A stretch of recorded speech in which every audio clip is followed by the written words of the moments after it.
Today, we are going balls deep into Fantasy Basketball International's ADP data. Which players are going where, and where would each of us take them? This is bdub filling in for Adam, and I'll be joined by the always on point Dr. Ray. Let's play.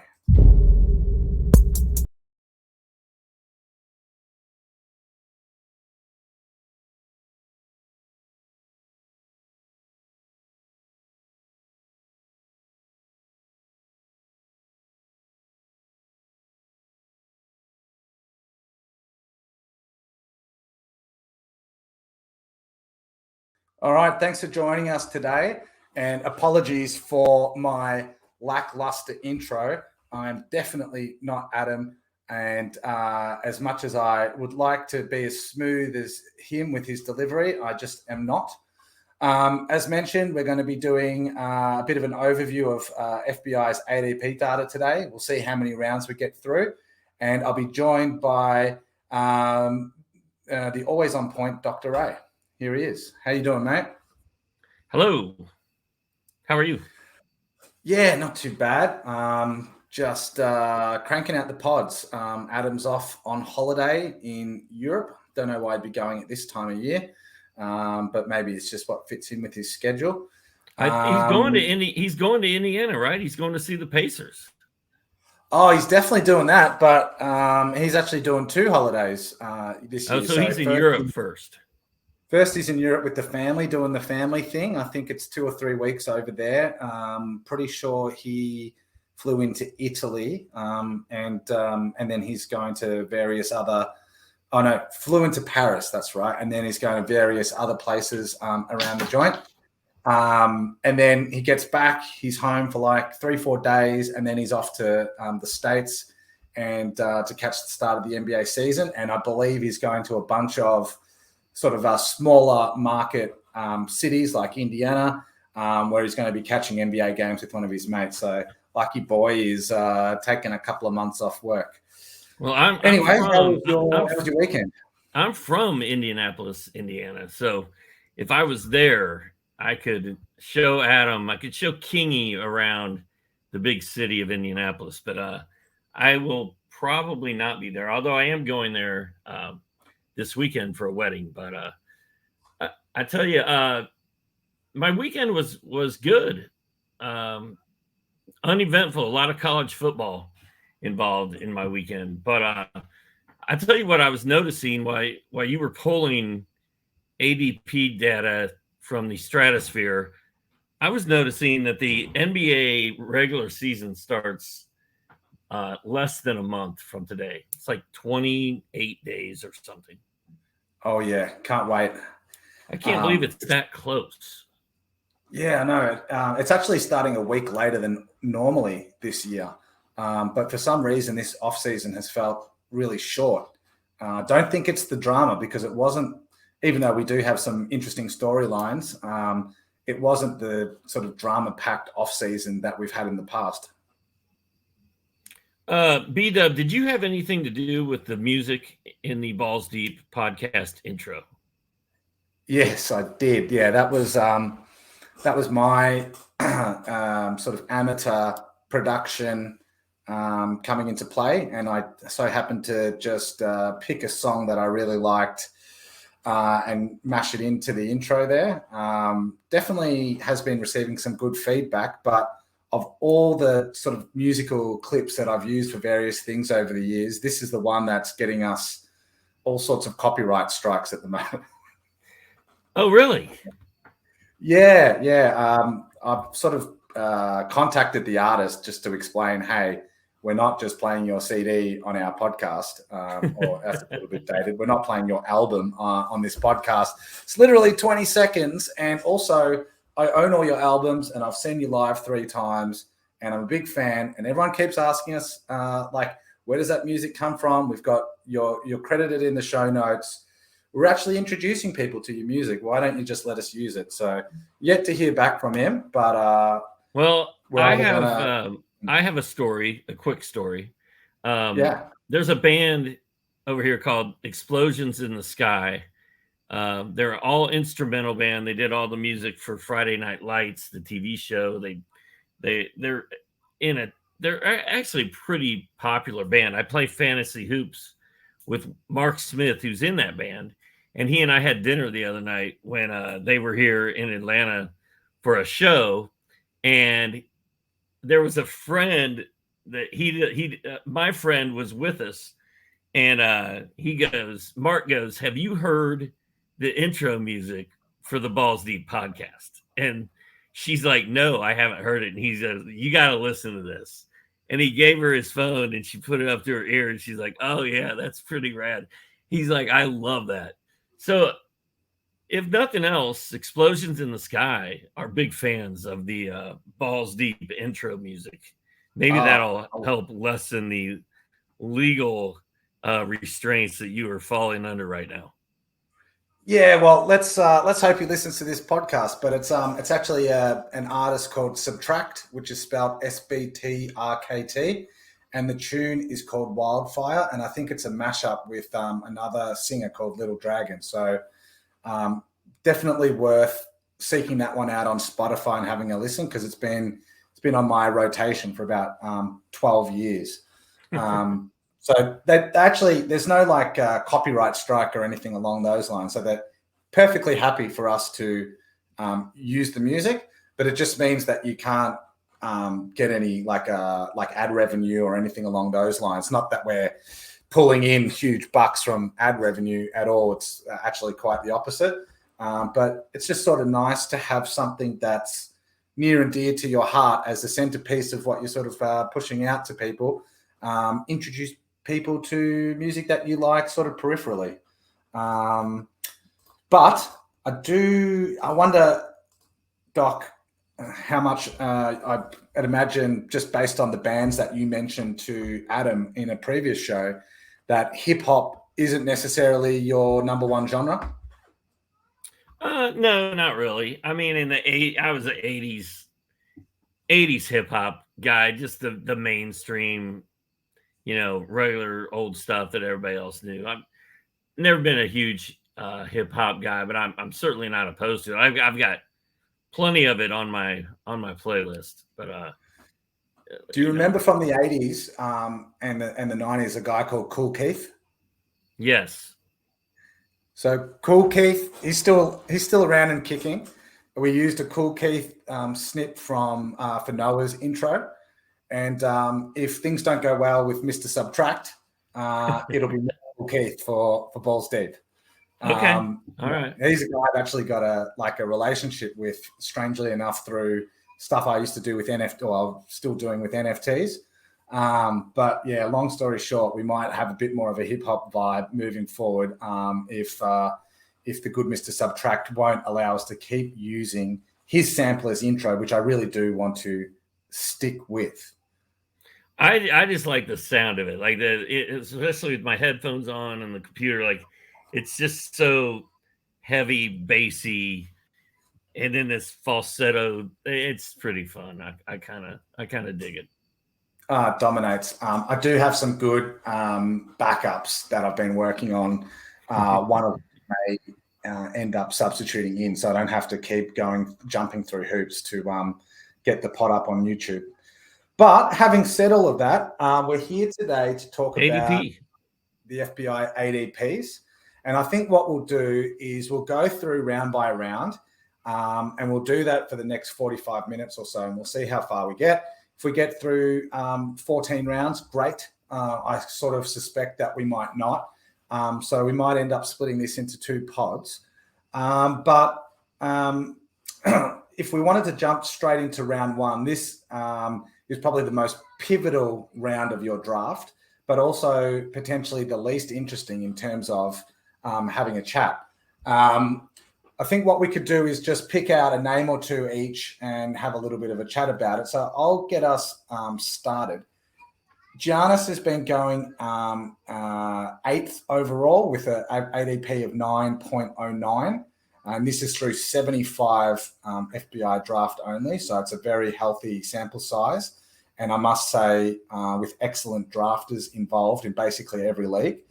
What do you think about Giannis going at 8? I know he's gone a lot higher in the past. Do you think that's the right area for him this year, or do you think it's too high or too low? I think he's going to go lower than that. I think his, or at least in my leagues, I think he's going to go a little lower. I'm, for one, nervous about his knee. It always seems to be flaring up, but he plays through it for the most part. It misses a game here or there, misses a couple games here and there. I'm nervous about his knee, though. I don't like the fact that there always seems to be an issue with it. I also cannot stand his free throw shooting. So it really depends on what kind of league you're talking about and how heavily free throws are involved. But when free throws are involved heavily, especially if it's like a roto league, you can't really mess with Giannis.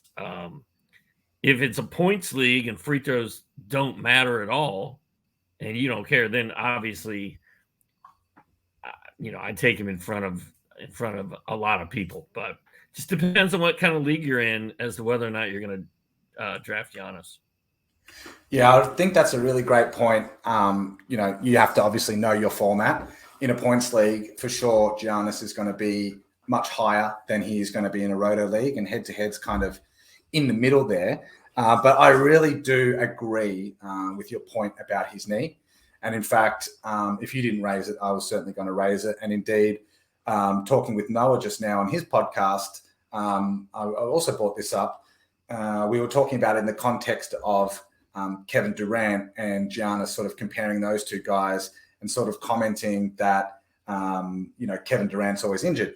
And I said, well, Kevin Durant tends to be injured on different parts of his body. It's not really a reoccurring injury in the same spot, whereas Giannis's knee seems to be troubling him for multiple seasons now.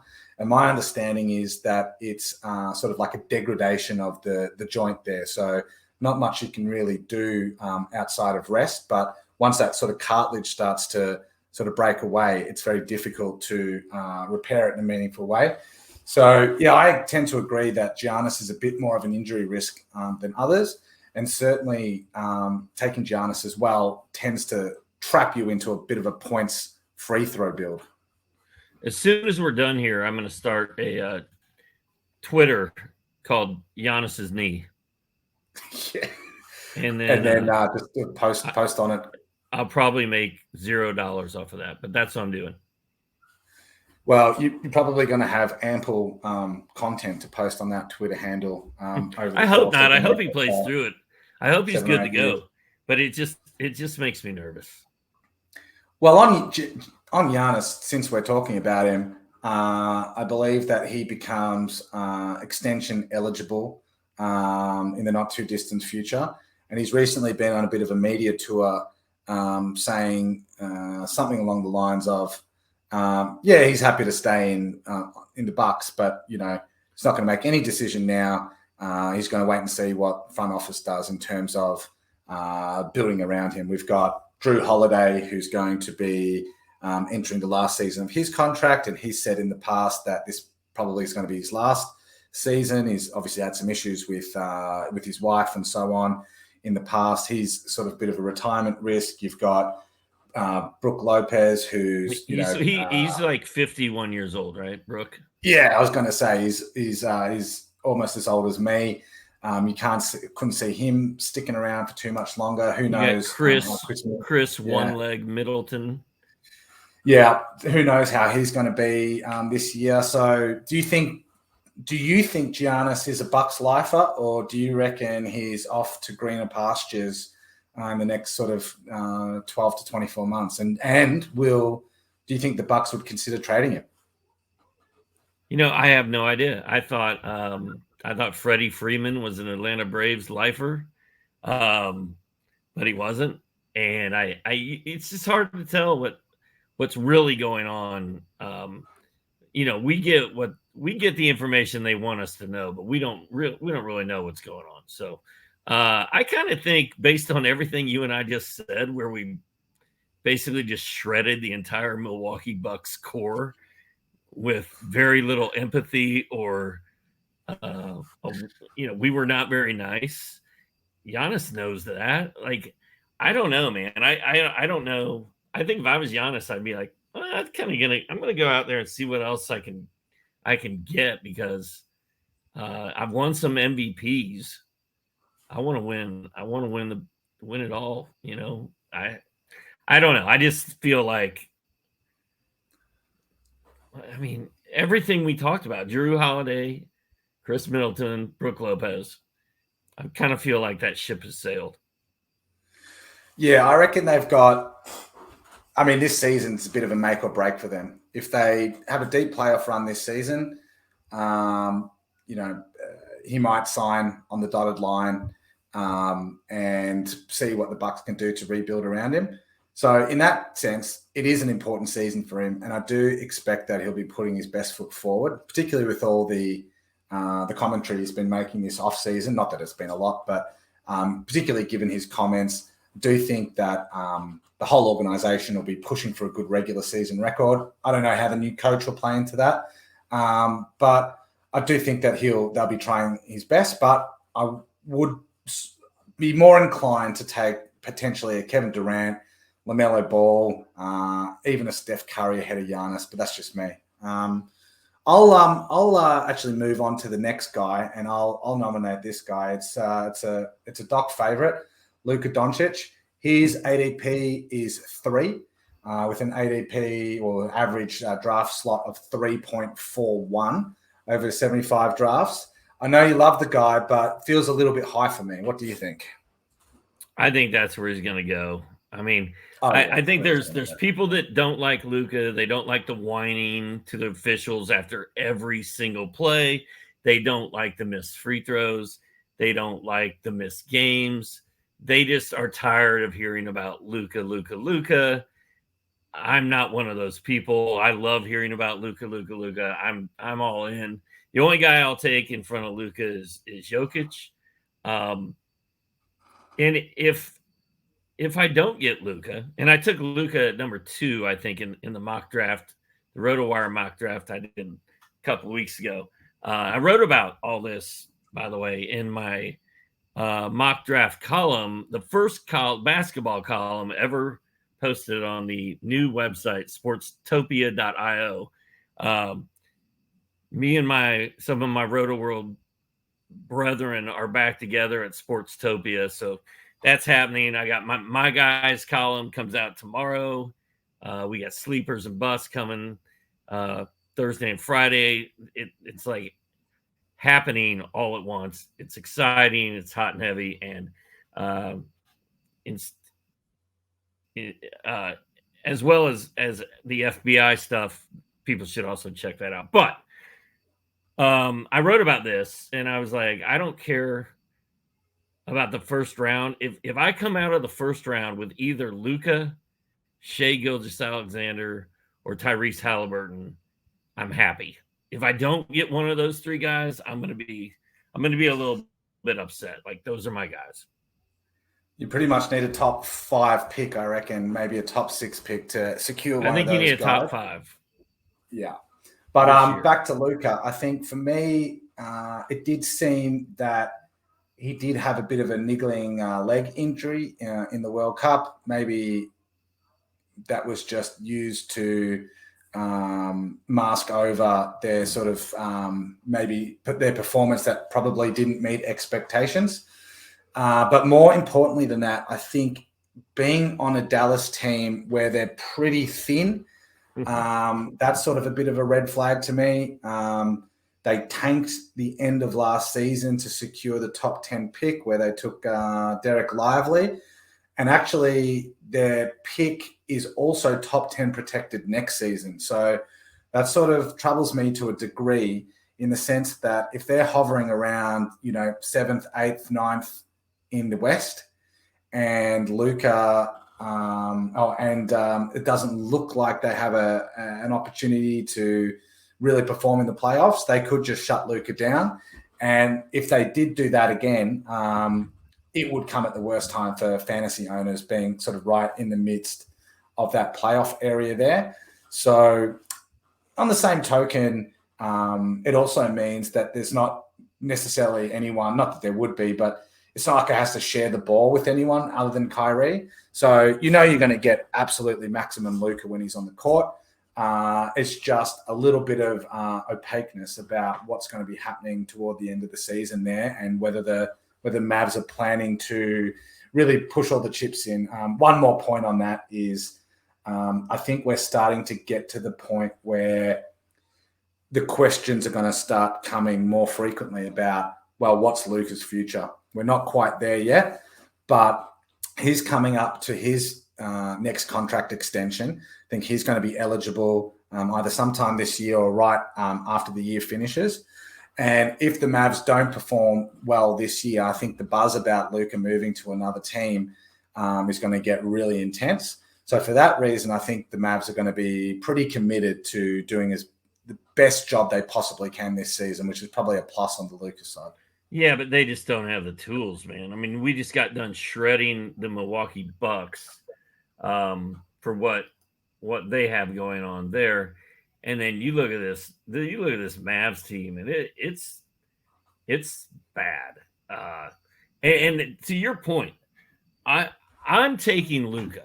All right, I'm not necessarily telling the rest of the free world to take Luka because they're not very good.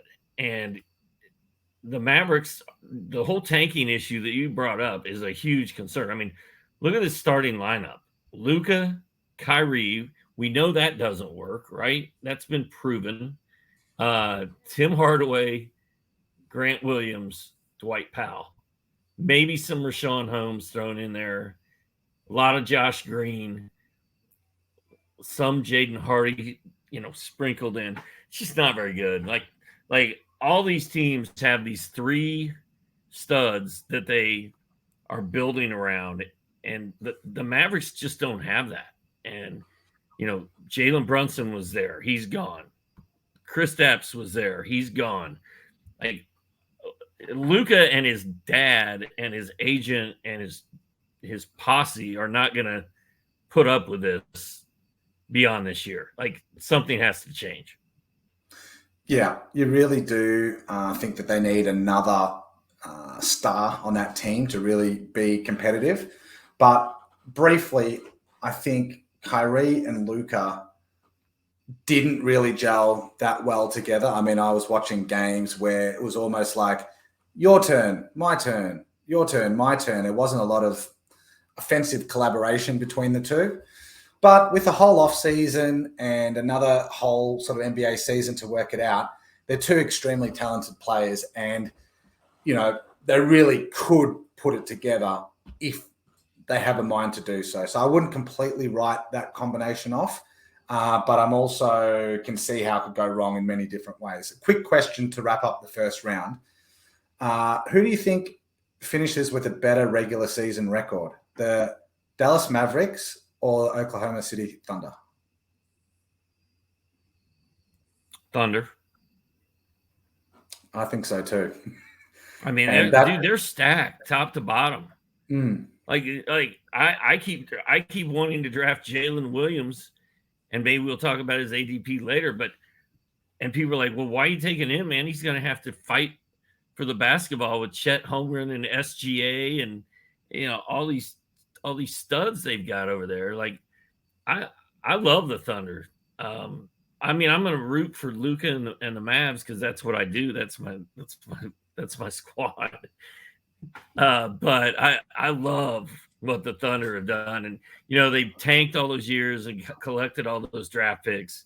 And now it's like, hey, Josh Giddey, go out there and get your triple-double and let SGA get his 40, 20, 10 triple-double. And let's go run people out of the gym. I think it's going to be fun. I actually, I grew up going for the Charlotte Hornets. And then when they disbanded and weren't a team in the league anymore, I stopped following a team at all.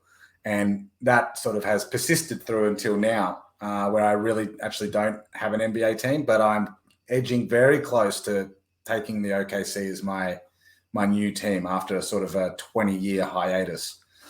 Let's move into the second round. I actually picked the first two guys from round one. Do you want to pull out a name from round two? Yeah, another one of my guys.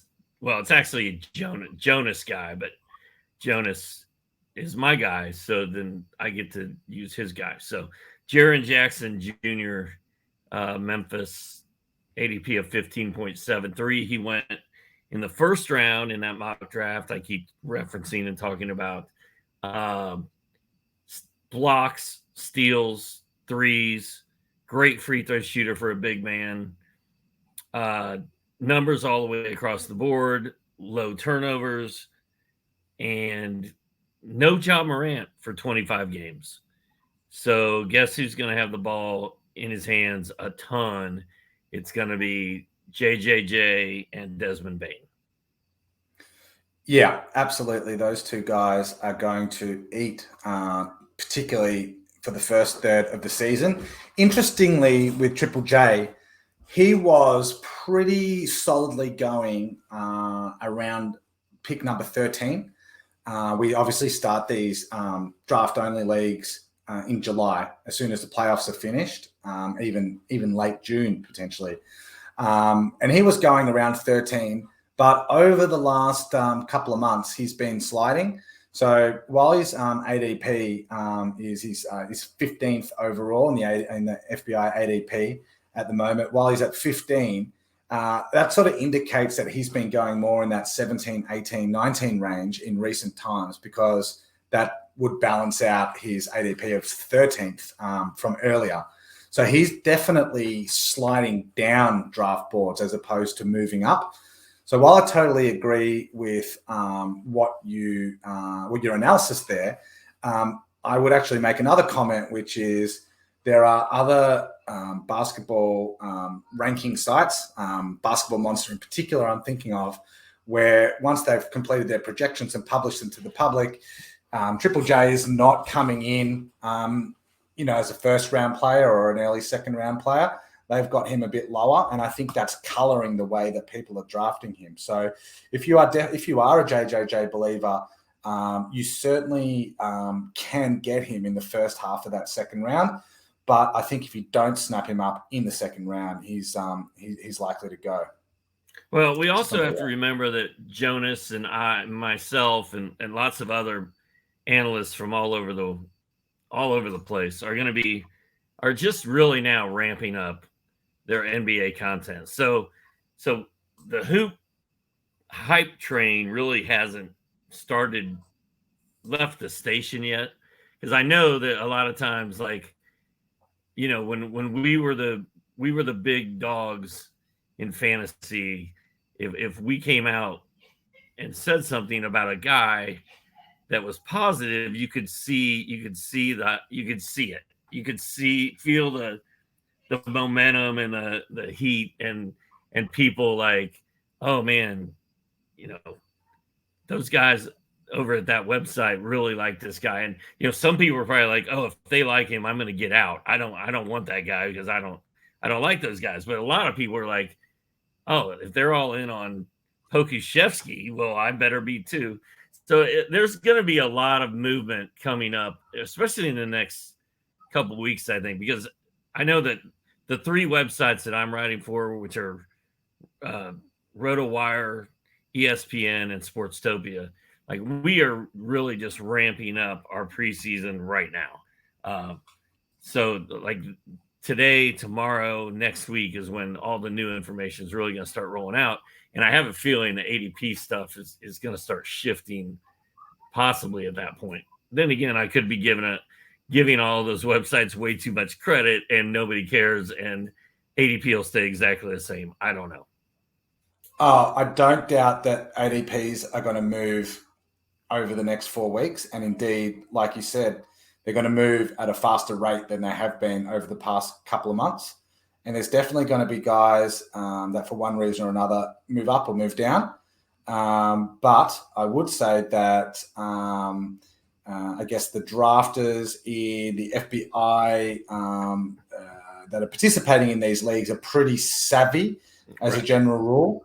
And actually one phenomena that I have noticed is, your Fantrax ADPs, your ESPN and Yahoo ADPs, they have sort of, as they've evolved over the last few weeks since they were released, they're more or less coming into line with what we've got here, as opposed to the other way around. So their rankings absolutely have zero impact on what we're doing. But I think that as more and more experienced fantasy basketball managers get on and start drafting, we'll see more realistic ADPs moving forward. So I will say that's this about, JJJ. I'll say this about Triple J. If I don't get the guys I mentioned, Tyrese Halliburton, SGA, or Luka in the first round, I'm picking at the end of the first round. I'm probably taking JJJ. Yeah, absolutely. I don't care. Now, if he's ADP's 15. That's the guy that we've taken from the top half of the second round. Moving into the bottom half of the third round, we've got the likes of Kyrie Irving, James Harden, Michael Bridges, Karl Anthony Towns, Bam, and Cade Cunningham. Which of those guys do you want to talk about next? I was hoping you were going to say Mikal Bridges. Oh, you did say Mikal Bridges. Yeah, he's coming in ADP of 21. And he's actually 80. His rank is 21, I should say, and his ADP is 21.77. So, what do you think is Mikal's prospects for the 2023-24 NBA season? His first full season on the Brooklyn Nets. I just love the fact that his whole goal coming into the season is to never miss a game. So, in my mind, that's worth an investment right there, because in today's world, everybody misses games. There's no one immune to it for the most part, except like 2 or 3 guys now. And Bridges is one of those guys. And he had a monster season for Brooklyn once he came over from Phoenix last year. He's only 27 years old. He should be in the prime of his life. Like, this should be the greatest season of his career. He only played 27 games for the Nets last year. The other 56 were in Phoenix. But, man, he went from 17 points in Phoenix to 26 in Brooklyn.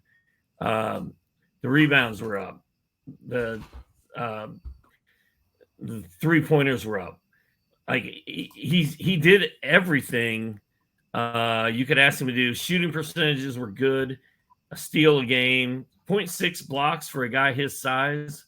I'm good with that. I just love his game. Love the fact he doesn't miss games. Very excited about him. Yeah, I 100% see all of that.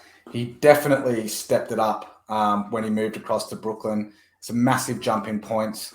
They really haven't brought in anyone that's going to threaten his role there, as far as I can tell. So I would expect more of the same. In terms of his Ironman credentials, yes, he's played basically every game since he joined the league. But having said that, I don't think anyone's immune to sort of, freak happenstance of playing basketball. I know that when I was a younger man playing basketball, more or less zero injuries, but as I got older and older, they seem to happen more and more frequently, to the point where felt like every time I got on the court, I was like pinging something or other. So I don't think I could hang my hat on the fact that he's going to roll through the season uninjured. And even after he did get traded across to the Brooklyn Nets, even though he did actually dramatically increase his overall value, I've got it here that he ended up being around 37th, which is still great, but it's a far cry from being 21st. Do we think that if we flick over to totals and have a look there and see where he ended up, he in totals was, let's have a look here, again, around that 37th range. Unless I didn't hit refresh there. Nope, still, around that 37th range. So can he elevate his game even further, maybe push those points up to about 30, 3 threes a game, maybe get back to having a bit more steals and blocks? quite possible. But personally, I have been passing on him toward the end of that second round or even in the early third round. If he's falling to the late third round, I definitely would take him. But it's a little bit rich for my blood where he's going at the moment. That's fair. I mean, yes, freak injuries can happen, but you know, we can call it science or whatever we want to. The numbers say he doesn't miss games, and I'm good with that. I mean, I remember Joe Johnson never missed games. Played for the Hawks back in the day, and he was an Iron Man. And then one year he had a horrible injury, and he missed half a season. It was like you cannot rely on anyone to not miss games. But I also think that it's sort of like playing craps in Las Vegas. Like there are certain numbers on the dice that have better odds of hitting than others. And you play the odds. I'm playing the odds that Mikhail's going to play every game. I'm playing the odds that Mikhail learned a lot last year. I mean, he went from being a guy who's just kind of a role player, secondary piece, glue guy holding things together to being the man. And he's going to build on that. I don't think he's going to average 30 points this year, but I really like him as a second round pick. Yeah, well, he definitely stepped it up. There's no question there. And will he be in all-star contention next year? I think if the Brooklyn Nets do even sort of well and they're hovering around playoff contention, I think he'll be a prime candidate. Moving into round 3, I got a nomination here. This guy's going 36th overall with an ADP of 35.45. And I'm just surprised where this guy's going because we're talking about Mikal Bridges. I would actually have this bloke going more in that sort of early third range, sort of around where Mikal's going, rather than the late third, and that's Desmond Bane. What do you think of his prospects for this season? We obviously mentioned sort of him peripherally when we were talking about JJJ, but for all the reasons you mentioned about JJJ, I think Desmond's going to have a fantastic season. It's the same thing. And Kingy says bloke a lot as well, and I know bloke's an Australian word. Is it sort of another word for dude? Like if I said this dude is going to blow up, when you say this bloke is going to go crazy, is it the same thing? Yeah, exactly. It's a male descriptor, so you wouldn't call a female a bloke. Okay, all right. Yeah. Well, that bloke is going to ball out, especially for those first 25 games without Ja Morant. And I don't think it can be understated how big this Ja Morant thing is because he's going to miss 25 games. He may come in out of shape. He's already coming in under a ton of scrutiny. Like, does he have his act together? Has he put away the guns? Is he going to be a great teammate? Even when he was playing every night and putting up monster numbers, his fantasy numbers were not that good according to places like Basketball Monster because, you do poorly in 2 categories, it'll weigh you down and hurt your overall ranking, which is sort of why I take those with a grain of salt. I'm more of a counting numbers guy. Like, let me see the numbers that I can see. But either way, Desmond Bane is going to be really, really good this year. What's he entering? Like his 5th year? 4th year? Yeah, it's around that. He's coming into the first year of his extension, I believe, or maybe it's the last year of his rookie scale deal. So let me see if I can find that out real quick. I mean, he's still very young and a lot of upside left, I believe. Yeah, I mean, there's tons of upside. There's tons of youth. He's a guy that's going to play a lot, not miss a lot of games. I am not hesitant to draft Desmond Bane this year. I like it. Yeah, year 4 for him. At an ADP of 36, if he's still floating around anywhere that I'm picking in round 3, pretty much take him every single time.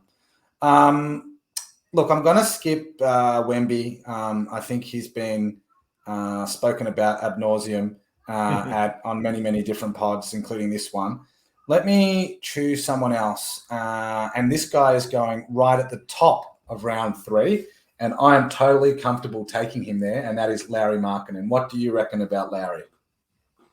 I wrote about him in my guys column that comes out tomorrow. Like, last year was not a fluke.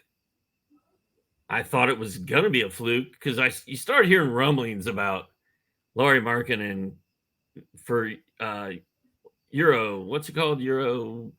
You mean the FIBA World Cup? No, like last summer. Eurobasket, yes. Yeah. So you started hearing rumblings like, oh, Larry Markkinen is going off in Eurobasket, and he's just going bonkers. He may break out in the NBA this year. And I was like, well, if he was going to break out in the NBA, it would have happened 3 years ago. Like, we've seen this movie before, and I don't like the way it ends. And then training camp got here, and I was like, oh, Larry Markkinen's balling out in training camp. And then preseason got here, and Larry Markkinen was tearing up training camp. And then, the hype train started building. People were writing about him. People were talking about him on podcasts. And it still didn't seem real. And then by the end of the season, it was like, man, Larry Markkinen just had an incredible year. I don't think it was a fluke. I think he finally put it all together. I'm all in. And I know John Collins is there. I know Walker Kessler's there. I don't care. It's been sort of against my better judgment because I like to have a little bit more than one season breakout to go on, usually before I fully trust a guy. But I have been quite comfortable taking Larry in that early 3rd round. He's getting you points, getting you some boards. He's got great percentages, shooting a few threes. And I just don't see any threat to him on that Jazz team in terms of someone to come up and take away his minutes. So me too. I'm totally cool with Larry at the beginning of that 3rd round or anywhere afterwards. So moving into the 4th round, this might be the last one we get to. We'll see how we go for time. We've probably got about 10 minutes left. But we've been going. We're not moving very quick. We're not moving very quickly, are we? Nah, but I mean, what's the rush? We can come back next week and go through the ensuing round. So anyone in round 4 there that jumps off the page at you as someone worth having a quick chat about? Let's see. 12 times 3 is 36. So any time after 36 is what I'm looking at. Yeah, right? 37 through 48. So another one of my guys that I have had issues with this year, and people are like, "Man, you're crazy." Is I'm kind of still really high on Chet Holmgren, and I don't know. I feel like some leagues he could go in the 2nd or 3rd round, and other leagues he's going to go in like the 6th or 7th. Like, I feel like he's one of those guys where nobody really knows what to do. There's some people who think he's just going to be a monster. There's other people who are like, this is like a 7-foot tall man coming off a major foot injury. We've seen Yao Ming. We've seen Zydrunas Ilgauskas. We know that never ends well. We've seen Greg Oden, etc. But I just feel like Chet is sort of like I'm not a big Avengers guy, bdub, but I've seen the movies. I know that there's like 5 Infinity Stones, and what's his face, Thanos, the big bad dude, needs like one last stone to put in his ring before he can take out half of humanity. That's Chet Holmgren to the OKC Thunder. Like, he's the last stone. Like, they put him in there, and if he does what he is capable of doing, we saw him do a little bit in Summer League, like, the sky's the limit. I'm super psyched about Chet Holmgren, especially if you're in like a 2-center league and you can get Wemby and Holmgren. Like, if nothing else, you're going to be entertained watching League Pass. Oh, that's for sure. I mean, from my perspective, I think the things I can comment on Chet are he was actually going a bit higher than this. And straight off the bat, say in August, more in that sort of mid-30s range, and he's been creeping down a little bit. His current ADP is 41.92. So it's probably half a round lower than where he was going initially. But he's actually going right next to Nikola Vucevic, who is 42.04, so more or less exactly the same. And I thought you were going to say he's 42.04 years old. Yeah, well, that would be almost bang on as well. But yeah, put Chet next to Nikola. Chet's on the upswing, even though he hasn't played a game in the NBA yet. Nikola more on the downswing, even though he's more established in the NBA. But I too would share your belief in Chet, and that he's going to be impactful, mostly because we know he's going to get a good run with the OKC. His injury last season was a freak injury. It's the same thing that happened to Ben Simmons before his rookie season. Ben Simmons managed to bounce back from that just fine. I don't think his foot is responsible for his current woes. That's more of a potentially a mental thing. I don't know. Maybe he could shoot threes before he hurt his foot. I don't know. Although Ben Simmons does come from my hometown, Melbourne, Australia, and went to school very close to where I live. But yeah, I would feel more comfortable taking Chet there. I think it's just more of an upside play. Pairing Victor and Chet together, that would definitely be fun. Not something I would do on any of my teams. I think two rookie centers, there's probably a greater than normal chance that one of them won't pan out for this particular season, even though I do believe in both of them long term. So I'd probably steer clear of that combo. But Chet in the fourth round, I think, is 100% totally fine. All right, so let's go one more player here before we wrap this up. I'm going to ask you, what do you think about Jordan Poole, who's currently ranked 46.99, and would you take him ahead of DeMar DeRozan, who's one spot behind him, 48.68? I'm still trying to figure out if Jordan Poole is a good fantasy basketball player or a bad fantasy basketball player. I can't really. It's like peanut oil and corn oil. If I just drink them straight out of the bottle, I can't tell what's going on. But how many times have you done that? Never. I stole that off of Chris Elliott on David Letterman. But they brought Chris Elliott out, and David's like, "Hey, what are you doing?" He's like, "I'm going to do an experiment to tell you all what the difference is between corn oil and peanut oil." So he opens the bottle and he just chugs out of both bottles. And after he's done, he's like trying not to throw up. And he goes, "Dave, I can't tell a difference." And it was hilarious. It shaped my youth. That's where I get my stupid sense of humor from. But Jordan Poole, I'm a big Tyus Jones fan. And Tyus Jones is going to be the point guard in Washington now.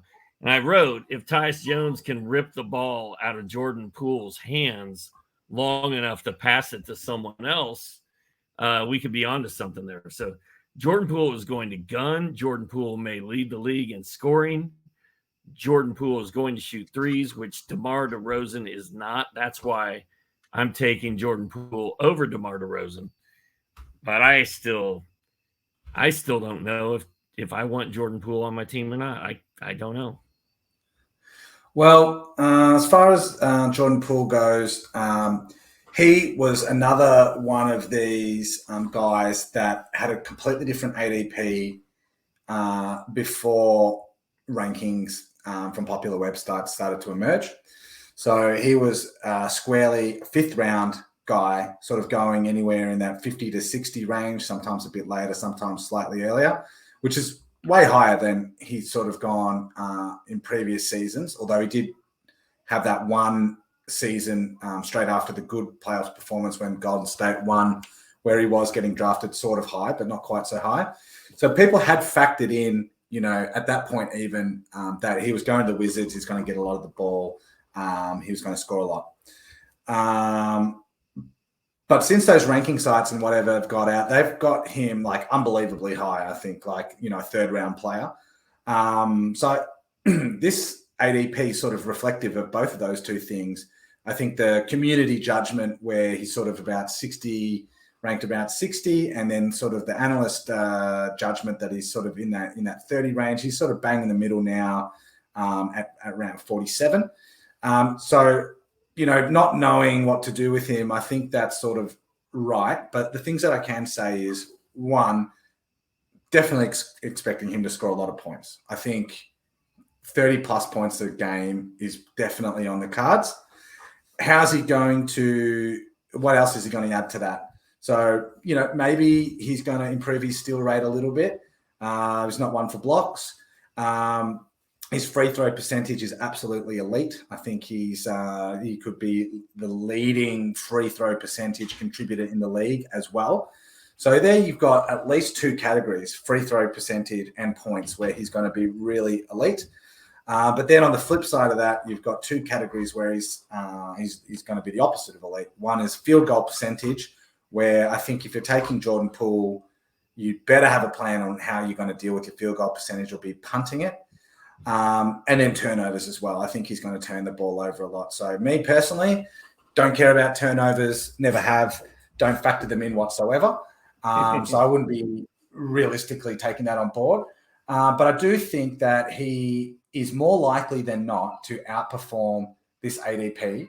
And that's just because I don't see any of the other players on the team as a threat to really, be the alpha over him. You've obviously got, what's his name? Ex-Laker. I don't know why I'm having a mental blank on his name at the moment. Oh, Kyle Kuzma. You've got Kyle Kuzma there, who's going to take a lot of shots as well. But I don't think that he is going to surpass Poole as a man in Washington. And as long as he can stay healthy, I do think he outperforms 47. And if you're in a position to absorb or punt free field goal percentage, I think he's a great pick there.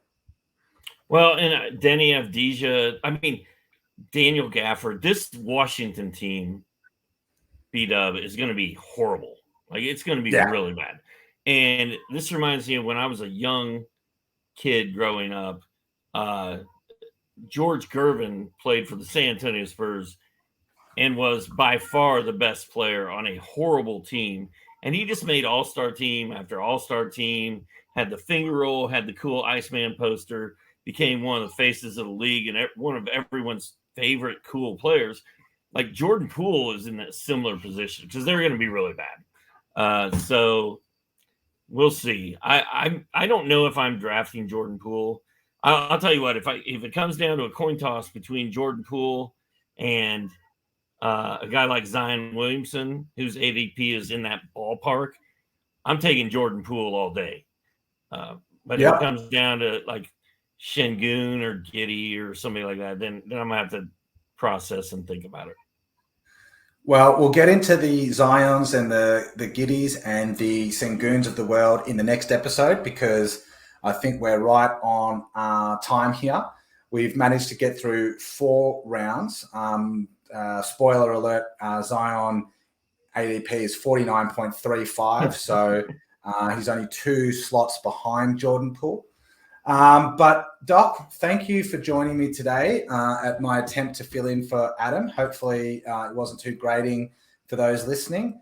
Do you want to, I know you've mentioned it a few times already in the pod, but do you want to just quickly shout out those few things, those many things that you've got on the go at the moment? I'll just shout out the main one. Everybody's favorite column of mine that I write, or at least from feedback on Twitter, people like my guys column, and that is hitting sportstopia.io on Wednesday. So probably right around the time you're posting this, or maybe the next morning. But that's the big thing. I did a mock draft.